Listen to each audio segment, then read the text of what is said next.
Bonjour tout le monde. Aujourd'hui, j'aimerais vous expliquer quand on pose les mains plat au sol, quand on pratique le vinyasa, et quand on reste sur les bouts des doigts.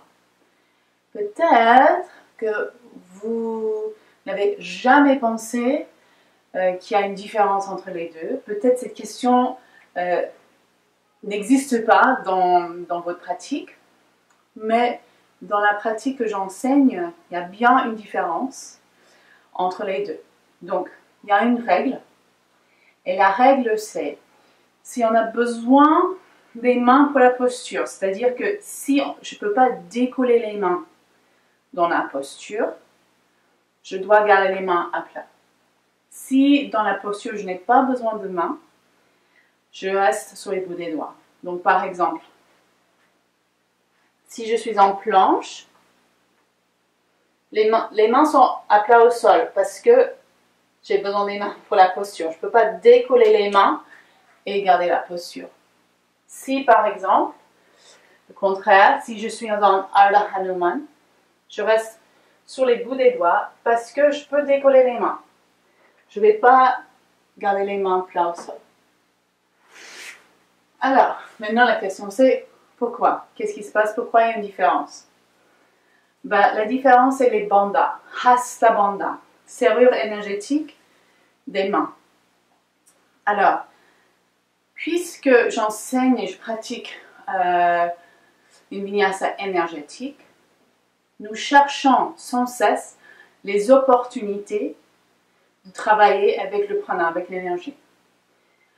Alors, quand on est sur les bouts des doigts, on peut bien voir que les mains sont comme des ventouses énergétiques. Donc, je garde les bouts des doigts au sol et l'intention, c'est que je puise l'énergie de la terre dans les mains et que ça monte dans les bras et dans le corps. Même si les mains sont à plat au sol, j'ai aussi un hasta bandha. Ici, c'est que la main est plate, mais je presse les bouts des doigts dans la terre. Donc, si je suis en Adho Mukha Svanasana, en chien tête en bas, là, j'appuie fortement les bouts des doigts dans la terre. Je ne devrais pas pouvoir décoller les bouts des doigts de la terre. Ça fait que c'est une ventouse énergétique. La ventouse est plus intéressante quand on est sur les bouts des doigts. Il y a plus d'aspiration énergétique, le potentiel de faire monter l'énergie dans les mains. Donc, quand on peut, on reste sur les bouts des doigts. Et en fait, pour toutes les postures où normalement on a les mains plates, si je vois quelqu'un qui est très fort et que je vois qui est dans le corps physique plutôt que énergétique, moi, pour allumer leur corps énergétique, je me fais travailler sur les bouts des doigts. Donc, même en planche, même en chien tête en bas, même Bakasana des fois. Donc ça, c'est quelqu'un qui est très très fort et je vois qu'il est vraiment ancré dans le physique et a du mal à accéder au corps énergétique. Donc, je vais vous montrer quelques postures où on reste sur les bouts des doigts. Donc, je venais de vous montrer Ardha Hanuman. Restez sur les bouts des doigts. Aussi Hanuman. On reste sur les bouts des doigts. Et aussi Hanuman, on ne pose jamais l'entrejambe au sol, même si on a la souplesse. On reste haut sur les bouts des doigts. Aussi, quand on est en fente, bout des doigts. On ne va pas poser les mains plats. Quoi d'autre?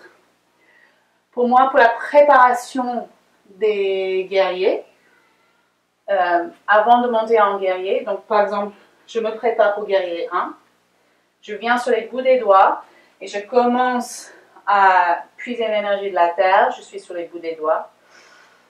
Et avant de monter, je prends un petit moment pour énergiser le corps. Et après, je monte en guerrier 1. Pareil avec guerrier 2. Je J'ouvre mes pieds du guerrier 2. Je mets les bouts des doigts des deux mains à l'intérieur du pied. Je prends un moment pour énergiser le corps, puiser l'énergie de la terre.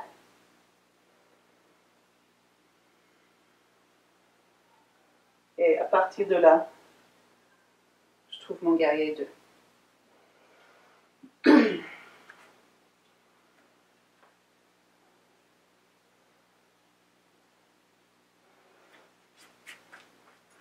Aussi en outil de Parsvakonasana, guerrier 2. On peut commencer là, mais si on va aller poser la main à l'intérieur du pied, ce n'est pas la main plate. On reste sur les bouts des doigts.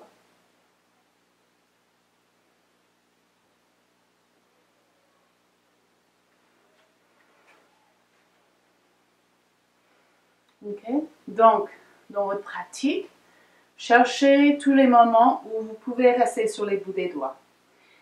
Et aussi, ce qui est important, c'est que quand je dis on devrait pouvoir décoller les mains, ce n'est pas une question de est-ce que moi personnellement j'arrive à me décoller les mains dans cette posture. Ce n'est pas une question de la capacité de chacun. La question c'est la posture. L'intention de la posture et le mécanisme, la structure de la posture.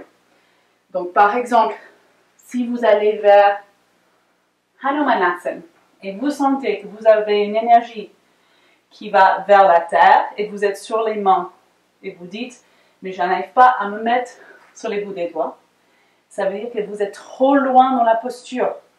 Il va falloir travailler l'aspect énergétique en premier ici. Et vous renforcez ici pour pouvoir tout le temps rester sur les bouts des doigts en descendant. Donc, je répète, ce n'est pas une question de votre capacité individuelle. Si vous n'arrivez pas dans la structure d'une posture qui n'a pas besoin des mains là au sol, si vous n'arrivez pas encore à être sur les bouts des doigts, vous reculez dans les étapes pour pouvoir garder les bouts des doigts au sol et travailler l'aspect énergétique là avant d'avancer dans la posture.